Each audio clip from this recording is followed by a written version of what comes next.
எல்லாருக்கும் வணக்கம். மீண்டும் மெய்ப்பொருள் காண்க தளத்திற்கு எல்லாரையும் நான் வரவேற்கிறேங்க. முதல்ல நம்ம சர்வதேச சந்தைன்னு எடுத்துக்கிட்டோம்னா, ஆசிய சந்தையை முதல்ல பார்ப்போங்க. அதாவது ஜப்பான் இண்டெக்ஸ் வந்து காலையிலேயே ஒரு 4% பக்கமா கீழ இறங்கிடுச்சுங்க. தென் சவுத் கொரியன் மார்க்கெட்னு எடுத்துக்கிட்டோம்னா, ஒரு 6% பக்கமா இறங்கிடுச்சுங்க. தென் இந்தியன் மார்க்கெட் எடுத்துக்கிட்டோம்னா, நான் ரெக்கார்ட் பண்றதுக்கு முன்னாடி ஒரு 2.5% பக்கமா கீழ இறங்கிடுச்சு.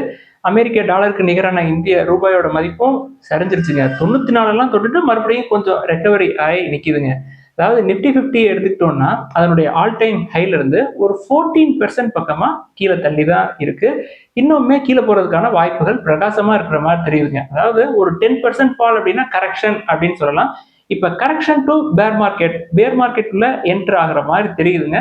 ஓவராலா சந்தை எடுத்துக்கிட்டோம்னா அக்ராஸ் த செக்டார்ஸ் பயங்கரமா அடிச்சிருக்காங்க. அதுல ஒரு சில செக்டாரை ரொம்ப பயங்கரமா அடிச்சிருக்காங்க. இப்ப எடுத்துக்காட்டுக்கு gold finance companies, then south Indian bank, Tamil Nadu mercantile bank போன்ற நிறுவனங்கள் நல்லா அடிச்சிருக்காங்க. என்ன காரணம் அப்படின்னா கோல்ட் பிரைசஸும் கரெக்ட் ஆயிருக்குங்க. 22 கேரட் கோல்டு பெர் கிராம் 670 ரூபாய் விலை இறங்கி இருக்கு. 12,950 இருக்குங்க. ஸோ கோல்ட் ஃபினான்ஸ் கம்பெனிஸ் அடிச்சிருக்காங்க. மணப்புறம் முத்தூட்டும் கீழே இறங்கி இருக்கு. நம்ம மணப்புறம் முத்தூட்டை விட்டுறலாம் எப்பொழுதும் போல. South Indian bank, Tamil Nadu mercantile bank எல்லாம் புக் வேல்யூ கீழே தான் இருக்கு. குறிப்பா சொல்லணும் அப்படின்னா சவுத் இந்தியன் பேங்க் ஒரு 5 or 6% down, then Tamil Nadu mercantile bank ஒரு 4% டவுனு, ஃபெடரல் பேங்க் ஒரு 3.5% down, then IDFC first bank ஒரு 4% பக்கமா டவுனு. இதுல ஃபெடரல் பேங்க் எல்லாம் வந்து காஸ்ட்லியான சைட்ல தாங்க இருக்கும்.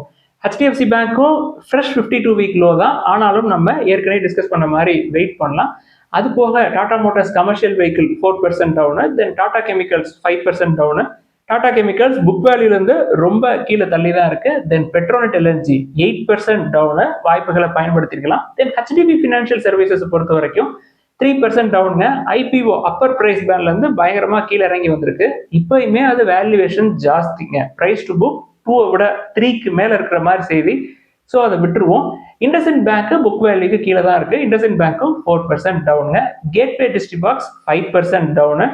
ஸோ நிறைய வாய்ப்புகள் கிடைச்சிருக்கு. பொறுமையா 1, 2 அப்படின்னு சொல்லி நம்ம நீண்ட காலத்துக்கு இந்த வாய்ப்புகளை பயன்படுத்தலாம். இதற்கு முக்கியமான காரணம் வார் தாங்க. வெஸ்ட் ஏஷியாவில் இருக்கக்கூடிய அந்த டென்ஷன். ட்ரம்ப் அவர்கள் வந்து போர் சீக்கிரம் முடிஞ்சிடும் அப்படின்னு சொல்லியிருந்தாரு. பட் முடிகிற மாதிரி தெரியல. இன்னைக்கு 23வது நாளுங்க. ஒரு மாசத்தை நோக்கி போயிட்டு இருக்கு.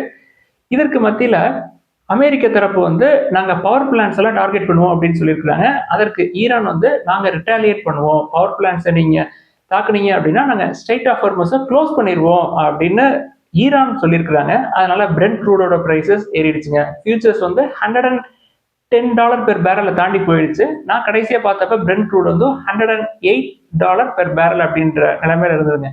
அதாவது இப்ப ரஷ்யா யுக்ரைன் வார் ஒரு சைடு போயிட்டு இருக்கு. தென் பாகிஸ்தான் ஆப்கானிஸ்தான் வார், இதெல்லாம் வந்து நம்மளுக்கு பெரிய பாதிப்புகளை ஏற்படுத்தலைங்க.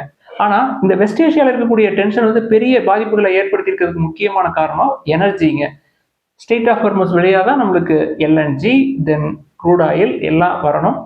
பிரெண்ட் க்ரூடோட பிரைசஸ் எலிவேட்டடா இருக்கு அப்படின்ற பட்சத்துல ஸ்ட்ரெய்ட் ஆஃப் ஹார்மஸை ஃபர்தரா க்ளோஸ் பண்ணாங்க அப்படின்னா இன்னும் $150 நோக்கி போகலாம் ஒரு பேரல். அப்படி போகுது அப்படின்னா ப்ரொடக்ஷன் காஸ்ட் வந்து இன்க்ரீஸ் ஆகும், இன்ஃபிளேஷன் ஏறுங்க. அது Q4 ஃபினான்ஷியல் 26லயே அதோடைய எதிரொலிப்பு தெரியும். தென் Q1 ஃபினான்ஷியல் 27ல எதிரொலிப்பு பயங்கரமா தெரியும். கம்பெனி பெர்ஃபார்மன்ஸ் காட்டாது அப்படின்னு சொல்லிட்டு மார்க்கெட்டை அடிச்சிருக்கிறாங்க. இதற்கு மத்தியில் க்ரூட் ஆயில் பிரைசஸ் ஏறுறப்ப ருப்பி ஃபர்தரா வீக்கன் ஆகும். வீக்கன் ஆகிறப்ப எஃப்ஐஐஸ் அக்ரெசிவா செல் பண்ணுவாங்க. ஸோ மார்க்கெட் மேலே போறதுக்கான அறிகுறி ஏதாவது இருக்கா அப்படின்னு கேட்டா இப்போ நம்ம டிஸ்கஸ் பண்ண வரைக்கும் எதுவும் இருக்கிற மாதிரி எனக்கு தெரியல. யுஎஸ்ஏ, இஸ்ரேல், ஈரான் இவர்களுக்கு மத்தியில் இருக்கக்கூடிய இந்த போர், இது சம்பந்தமா US treasury secretary Scott Besant அவர்கள் என்ன சொல்றாங்க, ஈரான் போருக்கு தேவையான அமௌண்ட், பிளென்டி ஆஃப் அமௌண்ட் எங்கள்கிட்ட இருக்கு, ஃபண்ட்ஸ் இருக்கு அப்படின்னு சொல்லி அவர் ஒரு ஹிட்டை கொடுத்துருக்காங்க. இதற்கு மத்தியில யுஎஸ் மிலிட்டரி வந்து ரெக்வஸ்ட் பண்ணியிருக்காங்க போருக்காக, அதாவது ஈரான் போருக்காக ஒரு $200 பில்லியன் வரைக்கும் தேவைப்படுது அப்படின்னு சொல்லியிருக்காங்க. இந்த ரெக்வஸ்ட்க்கு காங்கிரஸ்ல இருந்து நிறைய அப்போசிஷன் வந்திருக்குங்க. ஸ்ட்ராங்கான அப்போசிஷன் வந்த மாதிரி செய்தி. அதாவது டெமோக்ராட்ஸ், ரிபப்ளிகன்ஸ் 2 பேருமே இதுக்கு எகெயின்ஸ்டா கேள்விகள் கேட்டிருக்காங்க. இது இப்ப தேவையா அப்படின்னு சொல்லி. அடுத்து எல்என்டி எடுத்துக்கிட்டோம்னா இன்னைக்கு 4% பக்கமா டவுனுங்க. எல்என்டியோட மேலிடம் என்ன சொல்றாங்க, வெஸ்ட் ஏஷியால இருக்கக்கூடிய இந்த போர் பதற்றம் அப்படின்றது எங்களோட பிசினஸை பெருசா அஃபெக்ட் பண்ணல அப்படின்னு சொல்றாங்க. கிட்டத்தட்ட 95% ஆஃப் பிசினஸ் வந்து நார்மலா ரன் ஆயிட்டு இருக்கு அப்படின்னு சொல்றாங்க. அப்ப ஏதோ ஒரு சிறிய பாதிப்புகள் இருக்கு அப்படின்றத நம்ம புரிஞ்சுக்கலாம். எல்என்டியை பொறுத்த வரைக்கும் வார் தொடங்கினதுக்கு அப்புறம் இந்த 23-24 நாள்ல 22% கீழே விழுந்திருக்குங்க எல்என்டி. ஸோ நல்ல வேல்யூவேஷன்ல தான் இருக்கு இப்போதைக்கு. உள்ள நிறைய பிசினஸ் இருக்கு, எல்லாம் சேர்த்து 30 டைம்ஸ் ஏர்னிங்ஸ் அப்படின்றது நல்ல வேல்யூவேஷன் தான். அடுத்து இந்தியாவை பொறுத்த வரைக்கும் டூ வீலர் சேல்ஸ் எடுத்துக்கிட்டோம்னா ஃபினான்ஷியல் இயர் 26ல ஒரு புதிய உச்சத்தை தொட முடியும் அப்படின்னு சொல்றாங்க. அதாவது ப்ரீ கோவிட் லெவல்ல நம்மளோட சேல்ஸ் எவ்வளவு இருந்ததோ அந்த லெவல்ல பீட் பண்றதுக்கு வாய்ப்புகள் இருக்கு ஃபினான்ஷியல் இயர் 26ல அப்படின்னு சொல்றாங்க. செய்தி என்ன அப்படின்னா, கோவிடுக்கு அப்புறம் லாஸ்ட் 5 இயர்ஸ்ல சேல்ஸ் வந்து எவ்வளவு டல்லா இருந்திருக்கு அப்படின்றது புரிஞ்சுக்கணுங்கிறதுக்காக தாங்க இதை சொல்றோம். அதாவது ஜிஎஸ்டி எல்லாம் ரெடியூஸ் பண்ணதுக்கு அப்புறமும் ப்ரீ கோவிட் லெவல கிராஸ் பண்ணிடும் அப்படின்னு சொல்றாங்க. அடுத்து டெஸ்லா இந்தியா எடுத்துக்கிட்டோம்னா பியாண்ட் எலக்ட்ரிக் வெஹிக்கிள்ஸ் அவங்களோட பிசினஸை எக்ஸ்பேண்ட் பண்ணணும் அப்படின்னு ஆசைப்படுறாங்க. குறிப்பா எனர்ஜி ஸ்டோரேஜ்ல என்ட்ரி கொடுக்கலாமா அப்படின்னு சொல்லி யோசிக்கிறாங்க. இந்தியாவில் யூட்டிலிட்டி ஸ்கேல் எனர்ஜி ஸ்டோரேஜ் செக்டர்ல என்ட்ரி கொடுக்குற மாதிரி தெரியுதுங்க டெஸ்லா. அடுத்து ஐடிபிஐ பேங்க் எடுத்துக்கிட்டோம்னா த்ரூ ஓஎஃப்எஸ் ரூட் நம்ம வந்து ஸ்டேக் சேல் பண்ணலாமா அப்படின்ற மாதிரி ஒரு உத்தியை கையில் எடுத்துருக்காங்க. இன்னைக்கு ஒரு 6% டவுனுங்க. லாஸ்ட் 1 மந்த் எடுத்துக்கிட்டோம்னா 40% டவுனு. 40% டவுன் ஆனதுக்கு அப்புறமும் கூட பிரைஸ் டு புக்னு பார்த்தோம்னா 1.33ங்க. ஸோ எவ்வளோ வேல்யூவேஷன்ல இருந்திருக்கும்னு நீங்க யோசிச்சு பார்த்துக்கலாம். அடுத்து கிளப் மஹேந்திரா எடுத்துக்கிட்டோம்னா 2 நியூ ரிசார்ட்ஸ் வந்து லான்ச் பண்ணியிருக்காங்க, அம்பா காட், பந்தவ் காட் அப்படின்னு சொல்லிட்டு. அதாவது மகாராஷ்டிரா தென் மத்திய பிரதேஷ், ஈஸ்டர்ன் இந்தியாவில், சென்ட்ரல் இந்தியாவில் அவங்களோட ப்ரெசன்ஸை ஸ்ட்ரென்தன் பண்ணியிருக்காங்க. இந்த அடிஷன் மூலமா அவங்களுக்கு ஒரு 159 கீஸ் ஆட் ஆகுதுங்க. கிளப் மஹேந்திரா பொறுத்த வரைக்கும் அதனுடைய ஆல் டைம் ஹைல இருக்கு. இன்னைக்கு ஷேர் பிரைஸை பார்த்தோம்னா ஒரு 40% பக்கமா கீழே இறங்கியிருக்கும். வேல்யூவேஷன் அதிகமா இருக்கிற மாதிரி தெரியும். பிசினஸ் மாடல் நல்லா இருக்குங்க, subscription based model. So lower லெவலில் கிடைக்கிறப்ப வாய்ப்புகளை பயன்படுத்திக்கங்க. அடுத்து பேட்டா இந்தியா என்ன சொல்றாங்க, நாங்கள் எங்களுடைய இ காமர்ஸ் குயிக் காமர்ஸ் செக்மெண்ட்டை நாங்கள் அக்ரெசிவா எக்ஸ்பேண்ட் பண்ணுவோம் அப்படின்னு சொல்றாங்க. அதாவது இப்போ இருக்கிற மாதிரி அப்படியே டபுள் ஆக்கும் அப்படின்னு சொல்றாங்க. என்ன அவங்களுடைய டார்கெட் அப்படின்னா, அவங்களுடைய ஓவரால் ரெவன்யூல 25% ஆஃப் ரெவன்யூ வந்து டிஜிட்டல் ரெவன்யூ ஷேரா இருக்கணும் அப்படின்னு எக்ஸ்பெக்ட் பண்றாங்க. பேட்டாவை பொறுத்த வரைக்கும் காஸ்ட்லியான பிசினஸ் அப்படின்றது ஒரு சைடுங்க, கடனும் ஜாஸ்தி. அடுத்து இண்டஸ் டவர்ஸ் எடுத்துக்கிட்டோம்னா இன்னைக்கு 4% பக்கமா கீழே இறங்கிருக்குங்க. பெரும்பாலும் நம்ம டவர் பிசினஸை கன்சிடர் பண்ண மாட்டோம், டெலிகாம் சர்வீஸ் ப்ரொவைடர்ஸையும் நம்ம கன்சிடர் பண்றதில்ல, அது காஸ்ட்லியான பிசினஸ் அப்படின்றதுனால. ஓவராலா மார்க்கெட் இறங்கியிருக்கு அப்படின்றது ஒரு பக்கெட்டுங்க. அது போக க்ரூட் ஆயில் பிரைசஸ் எலிவேட்டடா இருக்கு. க்ரூட் ஆயில் பிரைசஸ்க்கும் டெலிகாம் சர்வீஸ் ப்ரொவைடர் டவர் பிசினஸ்க்கும் என்ன ரிலேஷன் அப்படின்ற ஒரு கேள்வி வருங்க.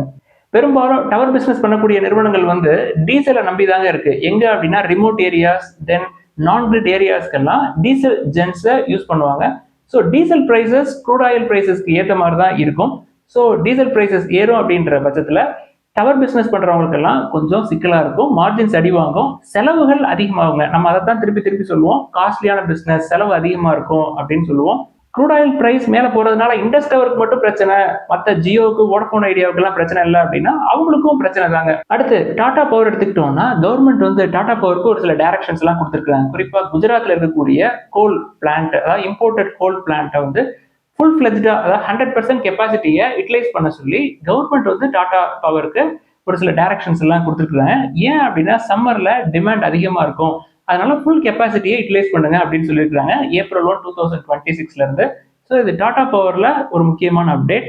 அடுத்து கோல் செக்டார் எடுத்துக்கிட்டோம்னா இம்போர்ட் ஒரு 4.2% இறங்கியிருக்குங்க ஏப்ரல் 1ல இருந்து ஜனவரி 31, 2026 வரைக்கும். என்ன நடந்திருக்கு அப்படின்னா, லோக்கல்ல கோல் ப்ரொடக்ஷனை அக்ரெசிவா புஷ் பண்றாங்க.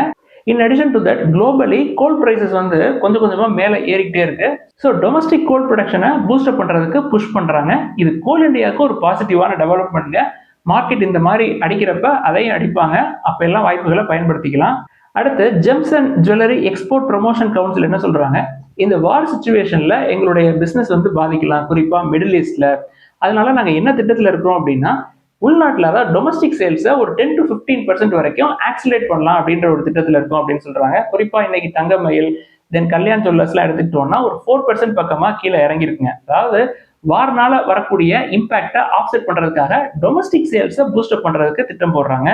அடுத்து ஃபார்மா செக்டர் எடுத்துக்கிட்டோம்னா சிமாக்ளூடைடுடைய பிரைசஸ் வந்து 90% கிராஷ் ஆயிருக்குங்க. என்ன காரணம் அப்படின்னா, நல்ல சப்ளை இருக்கு. 15+ ஜெனரிக் லான்ச்சஸ் வந்து நடந்திருக்குங்க லாஸ்ட் 2 டேஸ்ல.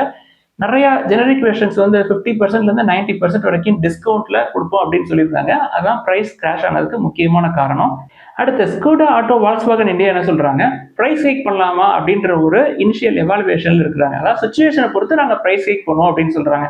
அது என்ன சுச்சுவேஷன் அப்படின்னா, கமாடிட்டி காஸ்ட்டுங்க. வெஸ்ட் ஏஷியாவில் இருக்கக்கூடிய டென்ஷன், க்ரூட் ஆயில் பிரைசஸ், இதனால அவங்களுடைய கமாடிட்டி காஸ்ட் கூடுது அப்படின்றது தெரிஞ்சா சுச்சுவேஷனுக்கு ஏற்ற மாதிரி நாங்கள் பிரைஸ் ஹைக் பண்ணுவோம் அப்படின்னு சொல்லியிருந்தாங்க.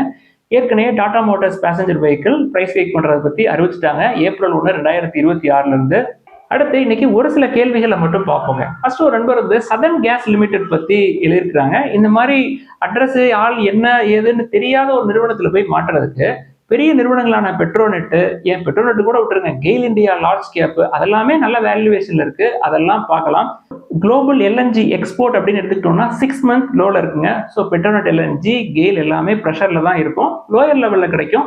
பெரிய நிறுவனங்களே நல்ல வேல்யூவேஷன்ல கிடைக்கிறப்ப சின்ன சின்ன நிறுவனங்கள்ல போய் எதுக்கு மாட்டிக்கணும் அப்படின்றதுதான் என்னுடைய கேள்வி. அடுத்து ஐடிஎஃப்சி ஃபர்ஸ்ட் பேங்கை பொறுத்த வரைக்கும் எஃப்ஐ ஷேர் ஹோல்டிங் கூடியிருக்கு, ஆனாலும் ஏன் ஷேர் பிரைஸ் கீழே விழுவுது அப்படின்ற மாதிரி எழுதியிருக்காங்க. ஐடிஎஃப்சி ஃபர்ஸ்ட் பேங்கை பொறுத்த வரைக்கும் சண்டிகர் பிரான்ச்ல ஒரு 590 crores ஃப்ராட் ஐடென்டிஃபை பண்ணாங்க இல்லையா, அதுக்கான அமௌண்ட்டை ரீபே பண்ணாங்க. Q4ல ஐடிஎஃப்சி ஃபர்ஸ்ட் பேங்க் உடைய பெர்ஃபார்மன்ஸ் பாதிக்குமா அப்படின்னு சொல்லி பயங்கரமா ஷேர் பிரைஸை அடிச்சிருக்கிறாங்க. அது போக வெஸ்ட் ஏஷியாவில் இருக்கக்கூடிய டென்ஷன் ஓவராலா மார்க்கெட் அடிக்கிறப்ப அதையும் சேர்த்து அடிச்சிருக்கிறாங்க. 54 புக் வேல்யூ மாதிரி தெரியுது. இப்போ ஷேர் பிரைஸ் எவ்வளோன்னு உங்களுக்கு தெரியும். ஸோ இந்த கேப் குறைய குறைய அந்த வாய்ப்புகளை பயன்படுத்திக்கலாம். அடுத்து KPIT டெக்னாலஜிஸ் பத்தி எழுதியிருக்கிறாங்க. 25 times earnings வந்திருக்குங்க, நல்ல வேல்யூவேஷனுக்கு வந்திருக்கு, நல்ல நிறுவனம், இன்னுமே கீழே போகலாம். 38 times 40 times earnings இருக்கிறப்ப நிறைய கேட்டிருந்தாங்க, நம்ம நோன்னு சொல்லியிருந்தோம். வாய்ப்புகள் இப்போ கிடைச்சிருக்கு, பயன்படுத்திக்கங்க. அடுத்து டாடா பவர் பத்தி எழுதியிருக்கிறாங்க. கொஞ்சம் வெயிட் பண்ணலாங்க, 30 times earnings கீழே வரைக்கும் கூட வெயிட் பண்ணலாம், கிடைக்கலன்னா விட்டுறலாம், ஒன்றும் இல்லை. ஏன்னா நிறைய வாய்ப்புகள் முற்காலங்களில் கிடைச்சது. கோஃபோர்ஸ் பத்தி கேட்டிருக்கிறாங்க, 26 times earningsங்க, நம்மளுக்கு அது காஸ்ட்லி தான். சிஜி பவர் பத்தி கேட்டிருக்காங்க, அது 96 times earnings, ரொம்ப ரொம்ப காஸ்ட்லி. தென் பாரத் எலக்ட்ரானிக்ஸ் லிமிடெட் பத்தி கேட்டிருக்காங்க, நோ. இதற்கு பதிலாக நீங்க ஹிந்துஸ்தான் ஏரோநாட்டிக்ஸ் லிமிடெட கூட பார்க்கலாங்க, 28 times earnings வந்திருக்கு, பார்க்கலாம், இன்னும் கீழே வரணும். பட் பெல்லையோ இல்ல சிஜி பவரையோ நீங்க கேட்டிருந்தீங்க இல்லையா, அதெல்லாம் கம்பேர் பண்றப்ப ஹால் வந்து டீசென்டான வேல்யூவேஷனுக்கு இப்பதான் வந்திருக்கு. ரொம்ப முக்கியமா லார்ஜ் கேப், கடன் கிடையாது. அடுத்து தமிழ்நாடு மெர்கன்டைல் பேங்க் பத்தி கேட்டிருக்காங்க. சார் ஏற்கனவே ரேலி ஆயிடுச்சு அப்படின்னு சொல்லி எழுதியிருக்கிறாங்க. அது ஐபிஓ வந்து 2-3 வருஷம் ஆச்சுங்க. ஸோ ரொம்ப பெருசாலாம் மேலே போகல. இப்போ நிலைமைக்கு பார்த்தோம்னா புக் வேல்யூக்கு கீழே தான் இருக்கு, மார்க்கெட் கீழே விழுவுது. புக் வேல்யூ கீழே கிடைக்கிறப்ப அது நல்ல வாய்ப்பு தான். அடுத்து சமிட் செக்யூரிட்டிஸ் அப்படின்ற நிறுவனத்தை பத்தி எழுதியிருக்கிறாங்க. இது வந்து ஒரு ஹோல்டிங் பிசினஸ் மாதிரி தெரியுதுங்க. ஆர்பிஜி குரூப் கம்பெனிஸ்ல இவங்க இன்வெஸ்ட் பண்ற மாதிரி தெரியுது. ஸ்டேக் இவங்கள்ட்ட இருக்கும்னு நினைக்கிறேன். பிரைஸ் டு புக் எல்லாம் கம்மியாக தான் இருக்கும். பட் ஹோல்டிங் கம்பெனியை பொறுத்த வரைக்கும் நீண்ட நாட்கள் காத்திருக்க வேண்டியிருக்கும். ஸோ ஹோல்டிங் கம்பெனி அப்படின்னு எடுத்துக்கிட்டோம்னா நான் இப்போதைக்கு பஜாஜ் ஹோல்டிங்ஸை தொடர்ந்து வாட்ச் பண்றேன், பிளஸ் டாடா இன்வெஸ்ட்மெண்ட் கார்பரேஷனை வாட்ச் பண்றேங்க. டாடா இன்வெஸ்ட்மெண்ட் கார்பரேஷனை பொறுத்த வரைக்கும் புக் வேல்யூக்கு கீழே இருக்கு, பட் 60 காசு 70 காசு கிடைக்குமா அப்படின்னு தான் நான் பார்த்துட்டு இருக்கேன். பஜாஜ் ஹோல்டிங்ஸ் 1.5 times புக்குக்கு நீராக வந்திருக்கு, அதுவுமே கீழே போறதுக்கான வாய்ப்புகள் இருக்கிற மாதிரி தான் தெரியுது. ஸோ ஹோல்டிங் பிஸ்னஸ் வந்துட்டீங்கன்னா பெரிய குடும்பமே வந்து சீப்பான ரேட்ல வருதுங்க. நம்மளுக்கு ஆர்பிஜி குரூப் பத்தி அவ்வளவா தெரியாது. ஸோ நான் பஜாஜோ இல்லை டாடா இன்வெஸ்ட்மெண்ட்ஸோ கிடைக்குமா அப்படின்னு தான் வெயிட் பண்றேன். இதெல்லாம் தான் இந்த பதிவில் முக்கியமாக டிஸ்கஸ் பண்ணணும்னு நினைச்சோம். முதலீடுகளில் ஏதாவது சந்தேகங்கள் கேள்விகள் இருந்தால் எல்லாத்தையும் எழுதுங்க. எல்லாருக்கும் நன்றி.